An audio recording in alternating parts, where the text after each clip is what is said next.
Vriende, kom ons sit net so, teens jy kan maar begin. Kom ons sit net so, dan bid ons en ons vertrou die Here om ook vanmôre hierdie woord aan ons harte te seën. Here, baie, baie dankie, soos ons elke Sondag vir u sê, dankie dat ons weer hier kan wees.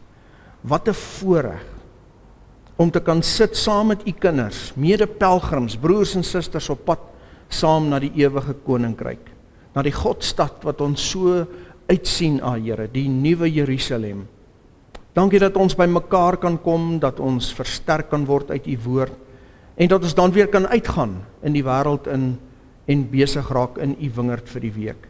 Sal u vanmôre hierdie woord aan ons harte oopbreek, sal u dit seën vir ons, sal u ons help, dat dit vir ons 'n ware noord sal wees, Here, en ons koers vas sal hou, vir die volgende 7 dae, dat ons sal vashou in u, Here, en sal glo, dat u doen wat u sê u sal doen. Dankie daarvoor. Seën ons nou, Here, ons vra dit in u kosbare en heilige naam. Amen.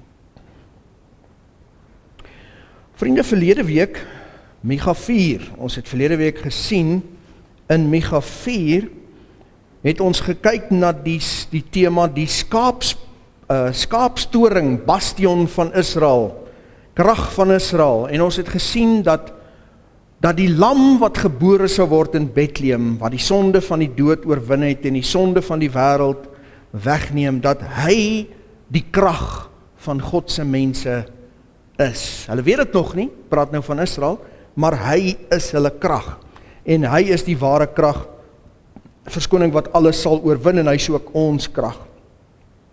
Vandag gaan ons voort na Micha 5, in ons ou vertaling Bybels is die opskrif van hierdie hoofstuk voorsegging van die geboorte van die Messias en sy vredelievende regering. Voorsegging kan ook wees voorspelling van die geboorte van die Messias.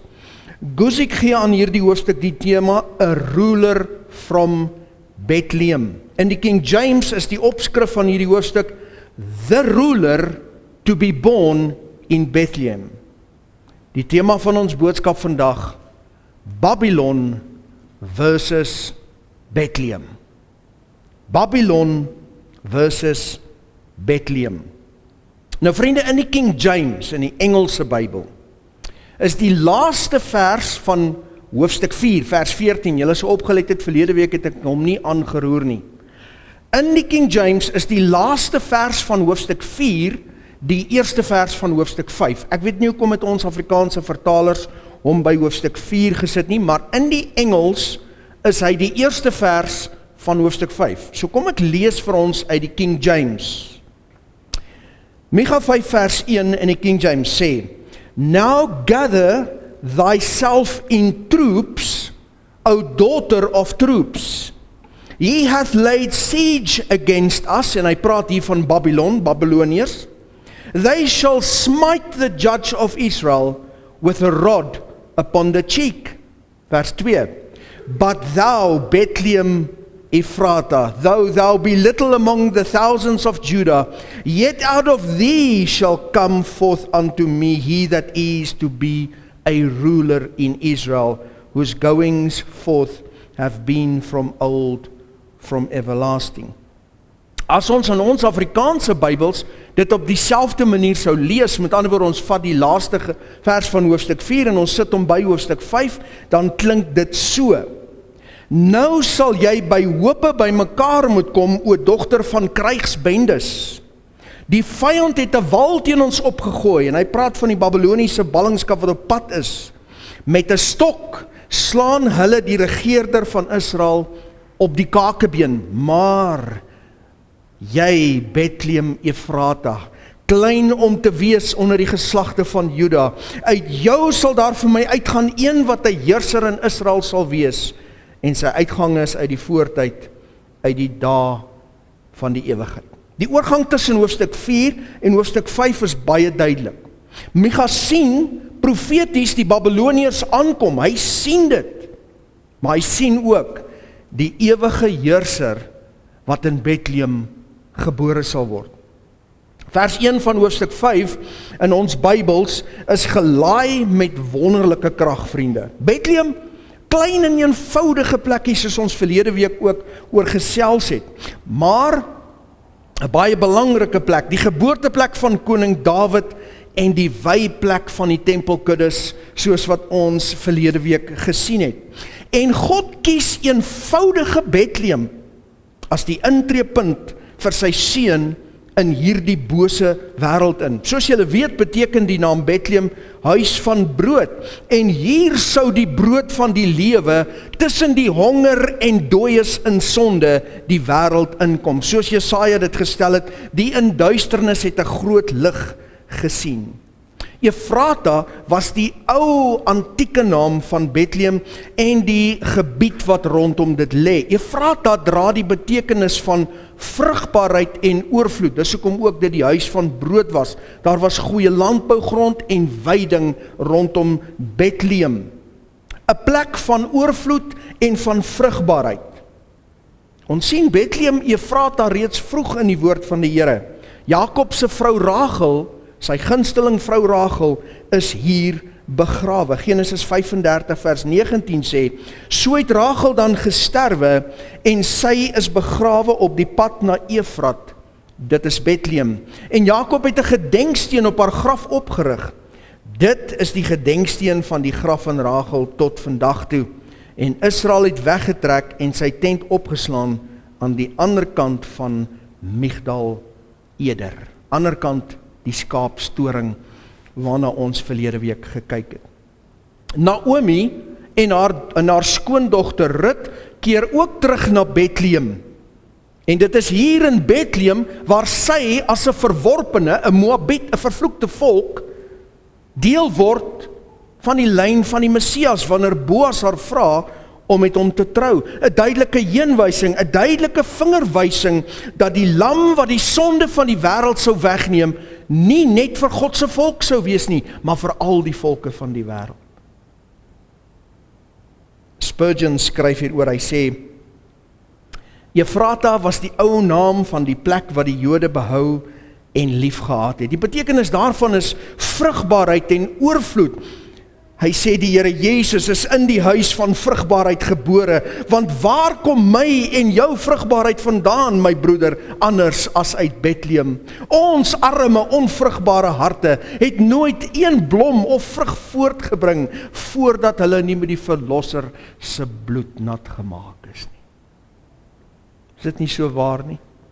Wat het uit jou en my lewe uitgekom, wat regtig vrugbaar en oorvloedig en brood van die lewe was vir mense, voordat die Heiland met sy bloed ons harte gereinig het? Bethlehem, 'n klein maar belangrike dorpie, in 'n klein maar baie belangrike land Israel, naby 'n baie ou maar baie belangrike stad, Jerusalem. Bethlehem. Hier is gebore een wat in Micha se woorde 'n heerser in Israel sal wees. En Micha sê hy sal nie net 'n gewone menslike heerser wees nie. Nee, sy uitgange is uit die voortyd, uit die dae van die ewigheid. Paulus skryf later in die Nuwe Testament in Kolossense 1 vers 15 tot 17. Hy is die beeld van die onsigbare God, die eersgeborene van die hele skepping. Want in hom is alle dinge geskape, wat in die hemel en op die aarde is, wat sienlik en onsienlik is, trone sowel as heerskappye, owerhede, magte, alle dinge is deur hom en tot hom geskape, en hy is voor alle dinge, en in hom hou alle dinge stand. Lang voor Bethlehem, lang voor die babatjie in die krib sou lê, sien ons die Seun van God in die Ou Testament fisies werksaam in die persoon van wat die woord noem die engel van die Here. En as jy gaan kyk na die Hebreëus, dan is dit nie engel nie, dit is Jehovah. Die engel van die Here. Genesis 6 vers 7 sê, en hy praat hier van Hagar, wat vlug met die seentjie, en die engel van die Here het haar by 'n fontein in die woestyn gevind, by die fontein op pad na Sur. Genesis 18 vers 13, Toe sê die Here vir Abraham, die engel van die Here Jesus en 2 engele verskyn aan Abraham om met hom te kom gesels oor Isak wat gebore sou word. Toe sê die Here vir Abraham, waarom het Sara daar gelag en gedink, sou ek werklik baar nou dat ek oud geword het?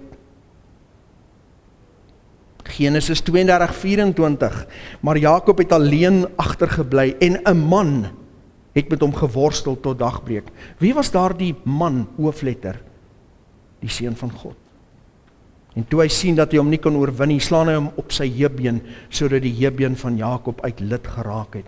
Josua 5:13, terwyl Josua by Jerigo is, slaan hy sy oë op en kyk en daar staan 'n man teenoor hom met 'n ontblote swaard in sy hand, en Josua gaan na hom en hy sê, behoort hy by ons of by ons vyande? En hy sê, nee, ek is die leerowerste van die Here en ek het nou gekom.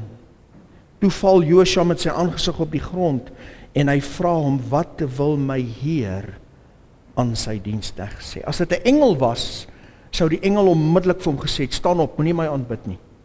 Ek is nie God nie. Rigter 6:11, toe het die engel van die Here gekom en gaan sit onder die terpentynboom wat by Ofra staan, wat aan Joas die Asbiet-riet behoort het, terwyl sy seun Gideon juis koring uitslaan in die parskyp om dit te beveilig teen die Midianiete, en die engel van die Here Jesus, het aan hom verskyn en vir hom gesê, die Here is met jou, dapper held. Rigters 13:8-9, en Manoag het tot die Here gebid en gesê, ag Here, laat tog die man van God wat u gestuur het, nog 'n keer na ons toe kom, dat hy ons kan leer hoe ons moet maak met die seun wat gebore sal word. En God het geluister na die stem van Manoag, sodat die engel van God nog 'n keer na die vrou gekom het, terwyl sy in die veld sit, en haar man Manoag nie by haar was nie. Daniël 3:24, toe het koning Nebukadnesar verskrik geword, en haastig opgestaan, hy en sy raadsmanne toegespreek en gesê, het ons nie 3 manne geboeid in die vuur gegooi nie? Hulle antwoord en sê aan hom, sekerlik o koning, en hy antwoord, kyk, ek sien 4 manne los in die vuur wandel, sonder dat daar 'n letsel aan hulle is, en die voorkoms van die 4de lyk soos die van 'n godeseun.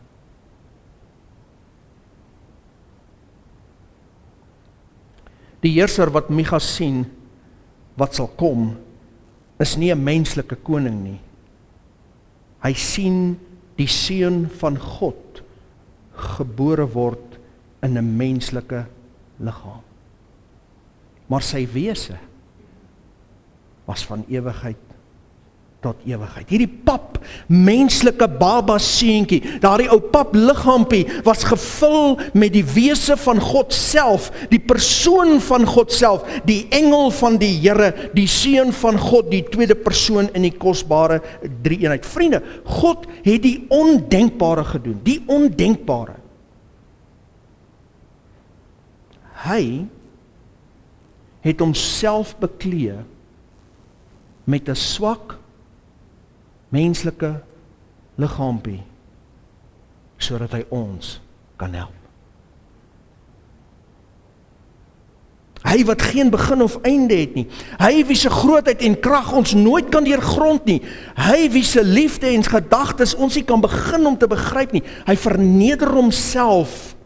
Paulus beskryf dit so in Filippense, hy wat in die gestalte van God was, het dit geen roof geag om aan God gelyk te wees nie, maar het homself ontledig deur die gestalte van 'n diensknegt aan te neem en aan mense gelyk te word.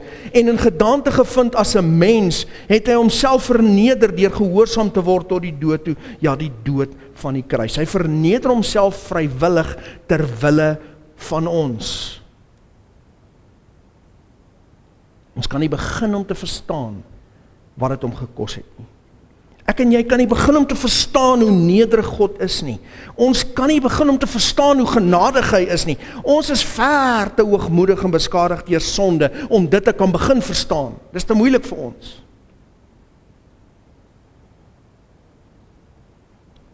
Kan ek jou byvoorbeeld vra vandag,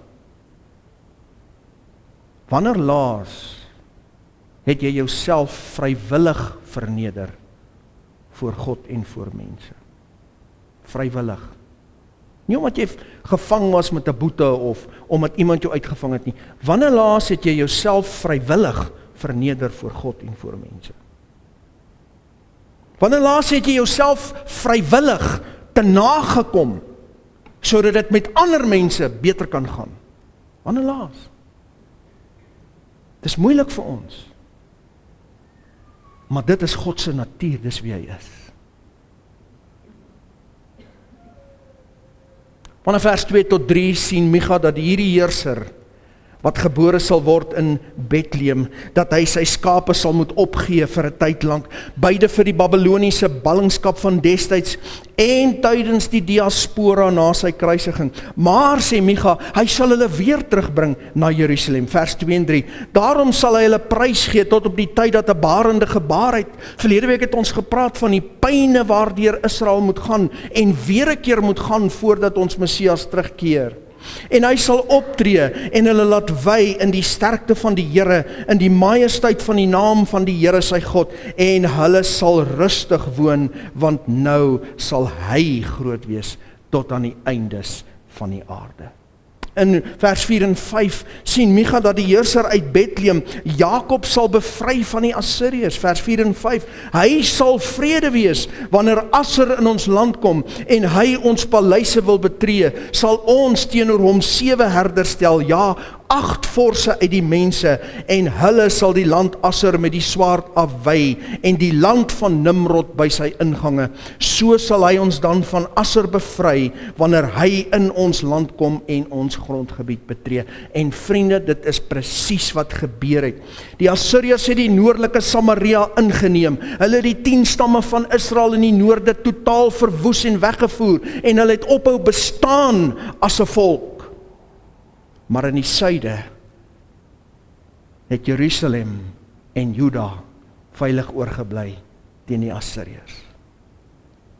Die term 7 herders en 8 vorse in die Hebreëus dra die betekenis van voldoende, meer as genoeg. Salomo stel hier die Hebreëse begrip as volg in Prediker 11 vers 1 en 2 wanneer hy sê: werp jou brood uit op die water, na verloop van baie dae sal jy dit vind. Gee 'n deel aan 7, ja ook aan 8, want jy weet nie watter onheil daar op die aarde sal wees nie. 7 saam met 8, dubbel en nog 'n bietjie. Meer as genoeg. Micha sê wanneer die Assiriërs kom, sal God meer as genoeg voorsien, sodat Jakob nie ten volle ten gronde gaan nie. Vanaf vers 6 tot 8 sien Micha die wonderbaarlike en heerlike oorwinning van die oorblyfsel van God se volk oor al haar vyande. Vers 6, dan sal die oorblyfsel van Jakob onder baie volke wees, soos dou van die Here, soos reënbuie op die plante, wat op geen mens wag nie, en terwille van geen mensekind vertoef nie. En die oorblyfsel van Jakob sal tussen die nasies sal onder baie volke wees, soos 'n leeu onder die diere van die woud, soos 'n jong leeu onder troppe kleinvee, wat as hy deurtrek vertrap en verskeur sonder dat iemand red. Jou hand sal bo jou teestanders verhewe wees en al jou vyande sal uitgeroei word. En vriende, hierdie gedeelte van die profesie kan alleen waar word tydens die finale oorwinning wanneer ons Heiland sy voete op die Olyfberg neersit en die 1000 jaar van vrede breek aan. Dan sal God se volk vir al die nasies op aarde 'n seën wees, soos die dou en soos die reën. Hulle is dit nou al in sekere opsigte alreeds. Hulle tegnologie, die goed wat uit Israel uitkom, die dinge wat hulle ontwikkel, is vir baie mense in baie lande alreeds 'n seën. Maar as daai 1000 jaar van vrede aanbreek, sê God, hulle sal wees soos dou en soos reën vir die nasies. En hulle sal wees soos 'n heerser tussen die nasies, 'n leeu wat tussen die skape rondloop. Dan sien Micha hoe God sy volk gaan reinig. Vers 9 tot 14, en in die dag spreek die Here, sal ek jou perde uit jou midde uitroei en jou strydwaans vernietig. Die Egiptiese dinge wat hulle ingebring het. Ook sal ek uitroei die stede van jou land en al jou vestings afbreek. Verder sal ek uitroei die towerrye uit jou hand. en jy sal geen goelaars meer hê nie, en ek sal uit jou midde uitroei jou gesneede beelde en jou klippilare, sodat jy nie meer voor die werk van jou hande sal neerbuig nie. En ek sal uit jou midde uitdruk jou heilige boomstamme en jou stede verwoes, en ek sal in toorn en grimmigheid wraak neem op die nasies wat nie geluister het nie. God sê vir hulle, deur Micha, ek gaan julle reinig. Ja, julle gaan Babylonië toe gaan, en ek sal julle weer terugbring, ek sal julle uit Babylon uithaal, maar uiteindelik sal ek Babylon uit julle uithaal. En dit, vriende, is presies wat God met sy volk gaan doen, tydens die groot verdrukking. Hy gaan hulle reinig, en hulle suiwer, en hulle loog, en die kaf van die koring skei.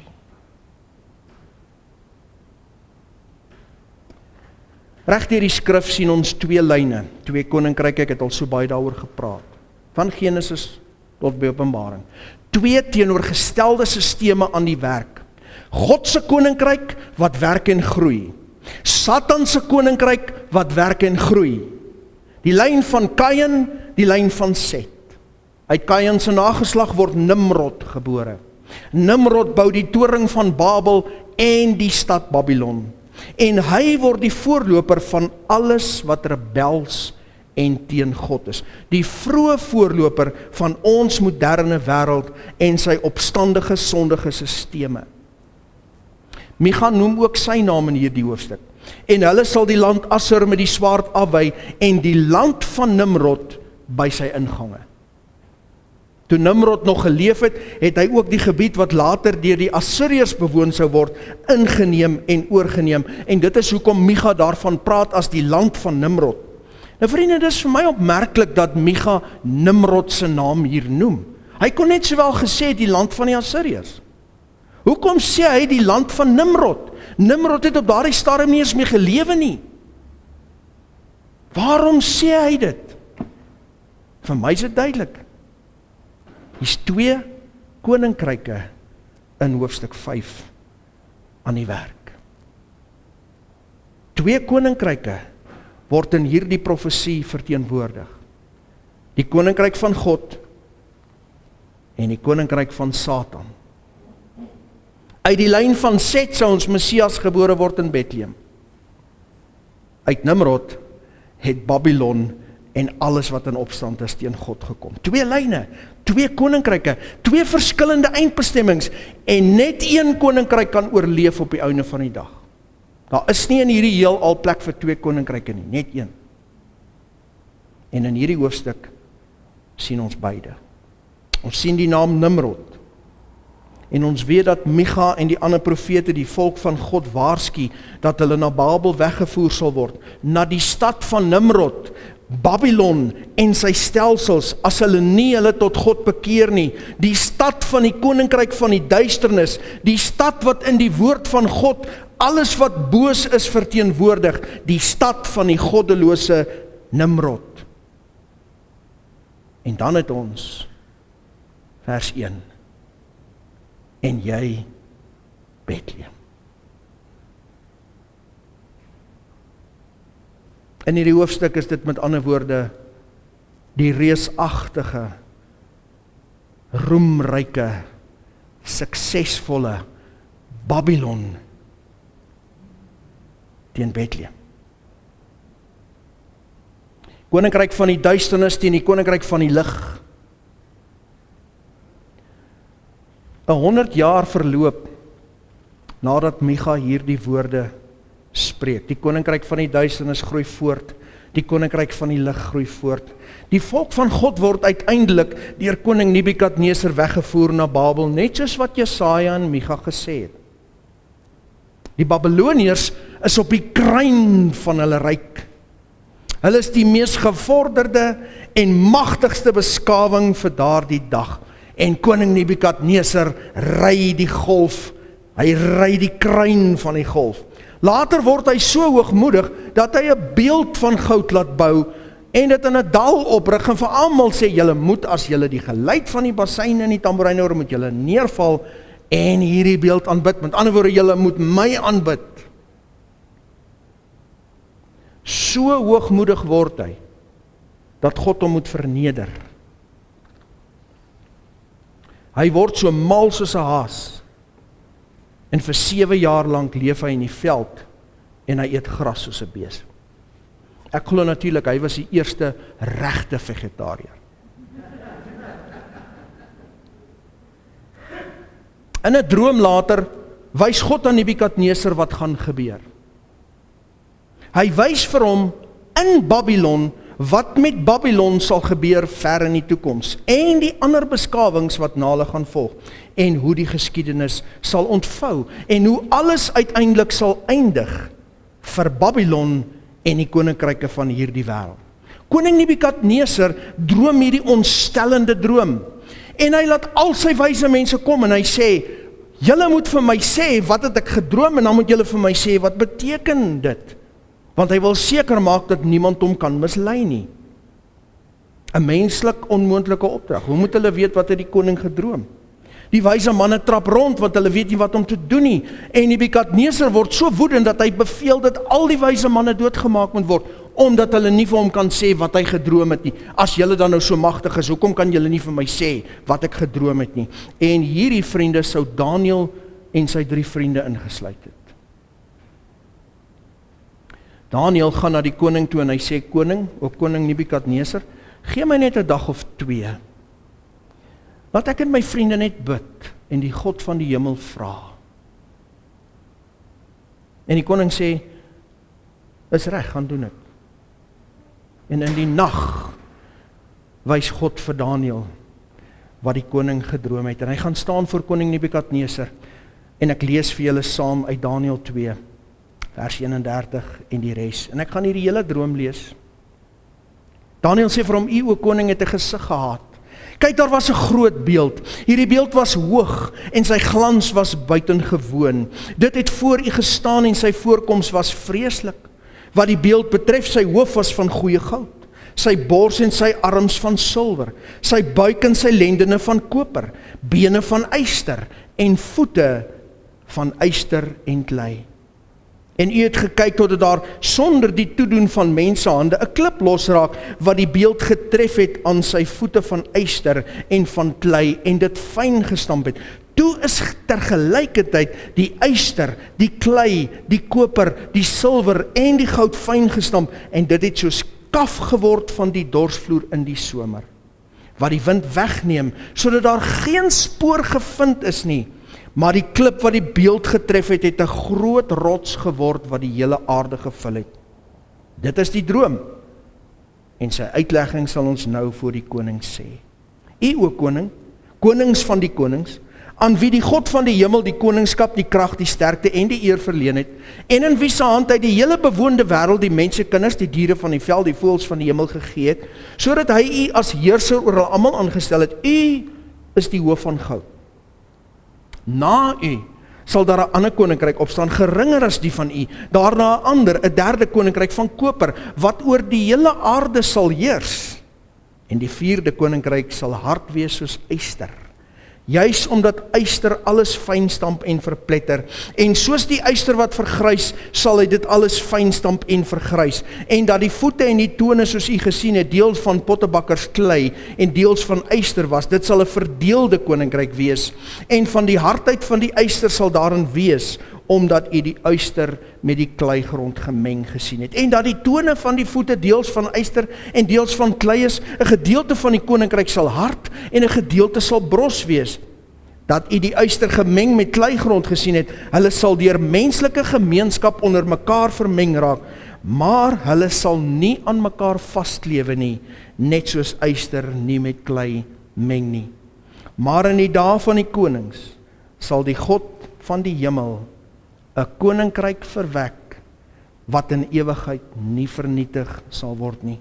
En die heerskappy daarvan sal aan geen ander volk oorgelaat word nie. Dit sal al daardie koninkryke verbrysel en daar 'n einde aan maak, maar self sal dit vir ewig bestaan. Net soos u gesien het, dat sonder toedoen van mensehande 'n klip van die berg af losgeraak het, wat die yster, die koper, die klei, die silwer en die goud verbrysel het. Die groote God het aan die koning bekend gemaak wat hierna sal gebeur, en die droom is waar en sy uitlegging betroubaar. Toe het koning Nebukadneser op sy aangesig geval, Daniël aanbid en bevel gegee om aan hom 'n spysoffer en reukoffers te bring. Die koning het Daniël geantwoord en gesê, waarlik, julle God is die God van die gode en die Here van die konings en die openbaarder hoofletter van geheimenisse. Daarom was jy in staat om hierdie geheim te openbaar. Vriende, God wys aan Nebukadneser wat gaan gebeur in die jare wat voor hom en Daniël sou lê. Die Babyloniese ryk was uitermate groot en kragtig vir daardie tyd, die kop van goeie goud. Na hulle sou die Medo-Persiese ryk oorneem, die bors en arms van silwer. Na hulle het die Griekse ryk van Alexander die Grote gekom, en ja, hy het die hele wêreld ingeneem tot by China. Na hulle die Romeinse ryk, die bene van yster, en het hulle nie mense verbrysel nie. En na hulle die versplinterde ryke, na die verswakking van die Romeinse ryk, die voete van klei en yster gemeng. En vriende, dit is presies hoe die koninkryke mekaar opgevolg het. Net soos God gesê het. En tydens die laaste regtig kragtige een van hierdie 4 ryke, die bene van yster, die Romeinse ryk, in die tyd van die Romeinse ryk, word 'n babietjie gebore in Bethlehem. En 'n klip gaan los, sonder die toedoen van enigiemand se hande. Die heerser uit die nederige klein Bethlehem. Die koning van die koninkryk wat al hierdie koninkryke sou fynmaal en self vir ewig sal bestaan. En jy, Bethlehem Efrata, Micha 5 vers 1, klein om te wees onder die geslagte van Juda, uit jou sal daar vir my uitgaan, een wat 'n heerser in Israel sal wees. Vriende, ek is amper klaar. Ekskuus dat die boodskap bietjie lank is vanmôre, maar ek moet dit alles dek. Ek kan nie help om God se benadering tot dinge te geniet in my binnekant nie. Ek sit baie keer en smile as ek deur hierdie goed werk en ek dink, kyk net hoe werk God so anders as die mens. Babylon en die Babyloniërs was die grootste en die beste beskawing van daardie tyd. Astronomie, wiskunde, 'n fenominale regstelsel. Die hangende tuine van Babylon was een van die 7 wonders van die destydse bekende wêreld. Die Ishtarpoort met sy blou geglasuurde stene en sy beelde van drake en bulle was 'n wonder om te aanskou vir daardie dae.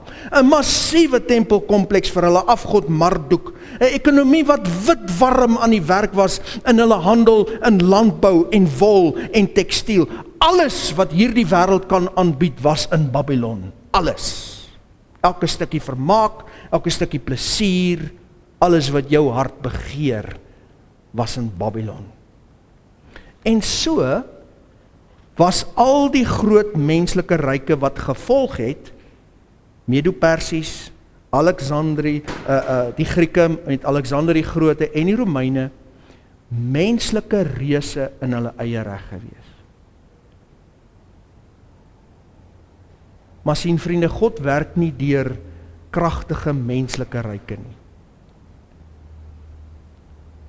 Die heerser wat al hierdie ryke sal vernietig en vir ewig sal regeer. Die heerser wat hierdie wêreld en sy bose sisteme uiteindelik sal vernietig. Die heerser wat elke mens op aarde sal oordeel. Hy aan wie alle mag en alle krag behoort, word gebore in 'n stal in Bethlehem. Vir my so lekker om te sien hoe die Here werk. Bethlehem. Wat is van menslike belang in Bethlehem? Niks. En dis presies die punt. Dis so goed jy vra 'n besoekende Duitser of Amerikaner, was jy al in Koppies in die Vrystaat? Koppies. Waar is Koppies? Wat is in Koppies? Niks. En dis die punt.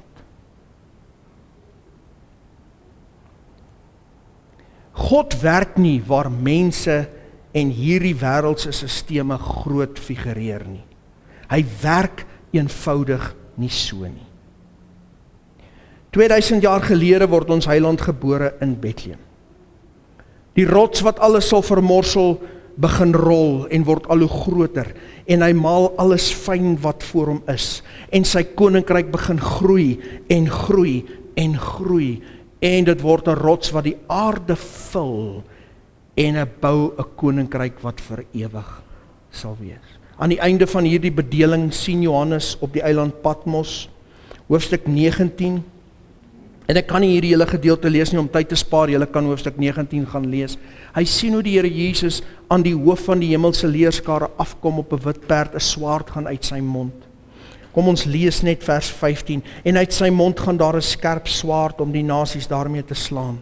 En hy sal hulle met 'n ysterstaf regeer, en hy sal hulle trap, die parskyp van die wyn van die grimmigheid en die toorn van God die Almagtige. En hy dra op sy kleed en op sy heup die naam wat geskrywe is, die koning van die konings en die Here van die Here.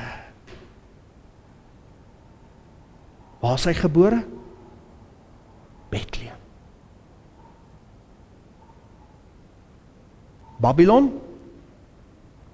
Johannes sien ook wat met haar gebeur en alles wat haar verteenwoordig.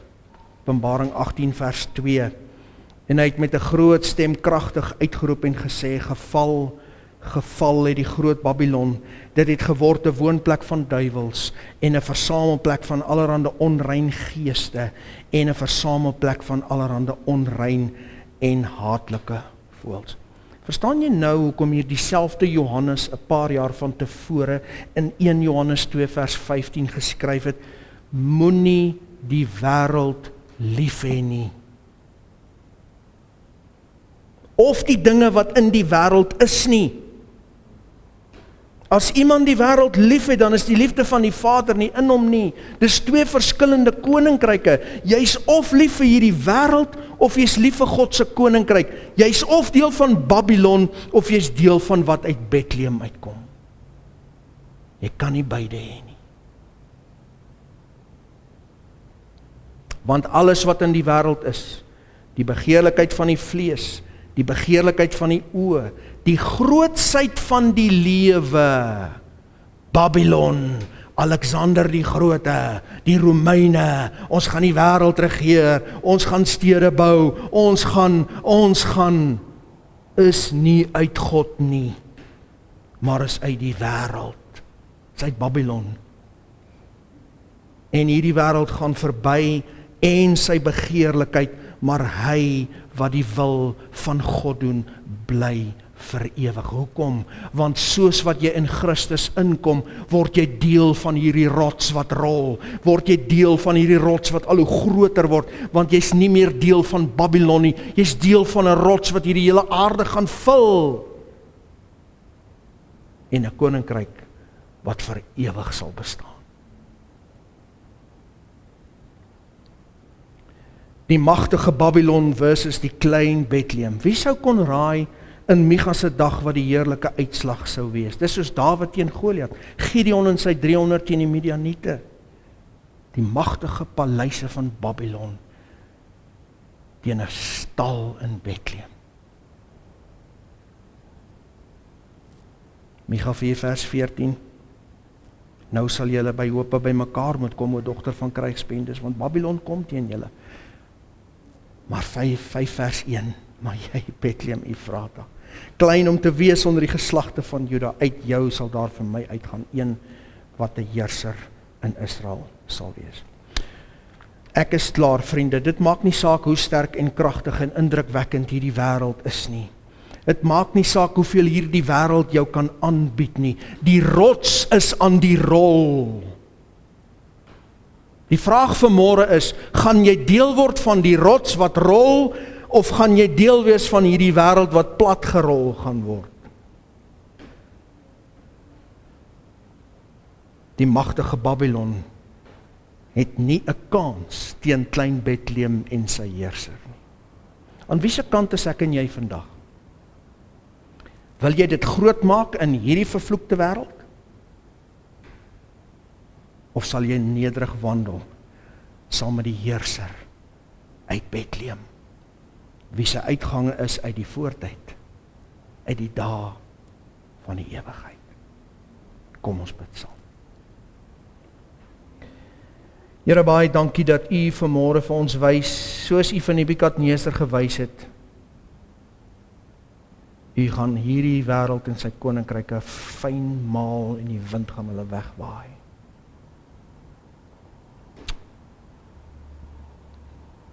Toe die Satan U op die tempel se dak al die koninkryke van hierdie wêreld wys. Babylon en alles wat groot is in hierdie wêreld. Dankie dat U daardie versoeking weerstaan het en vir hom gesê het, jy moet die Here jou God alleen aanbid. Help ons ook, Here, moenie laat hierdie wêreld ons flous met alles wat dit aanbied nie. Die wêreld gaan verby en sy begeerlikheid. Maar hy wat die wil van God doen, bly vir ewig. Help ons, Here. Gee ons krag. Help ons om hierdie wêreld te sien vir wat dit werklik is. En U koninkryk te sien vir wat dit werklik is. Ons vra dit in Jesus se naam.